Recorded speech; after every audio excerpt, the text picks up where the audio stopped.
ইমাম আহমদ ইবনে হাম্বল ইমাম শাফি রাহমাতুল্লাহি আলাইহির খলিফা শীর্ষ ছিলেন। ইমাম শাফি রাহমাতুল্লাহি আলাইহি ইমাম আহমদ ইবনে হাম্বলকে চিঠি পাঠাইলেন, অনেকদিন তোমার সাথে সাক্ষাৎ হয় না, একদিন বেড়াইতে আসো, কিছুদিন ঘুরে যাও। ইমাম আহমদ ইবনে হাম্বলের কাছে চিঠি পাঠাইলেন। ইমাম আহমদ ইবনে হাম্বল চিঠি পাওয়ার পরে সাথে সাথে চিঠির উত্তর দিলেন, অমুক তারিখে আমি যাব।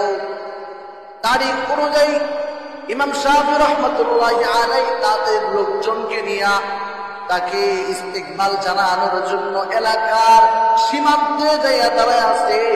ইমাম আহমদ ইবনে হাম্বল এলাকায় ঢুকতেছে, তো তাকে আহলান সাহলান মারহাবা বলে এলাকায় ঢুকায় নিলেন।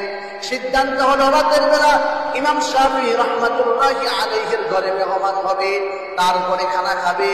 ইমাম আহমদ ইবনে হাম্বল রাতের বেলা ইমাম শাফি রাহমাতুল্লাহি আলাইহির ঘরে উঠছে। তার ঘরে ঢুকার পরে সামনে খাবার এনে দিছে। খাবার দেখে সে এত পরিমাণ খাবার খাইছে, প্রচুর পরিমাণ খাবার খেয়ে নিছে।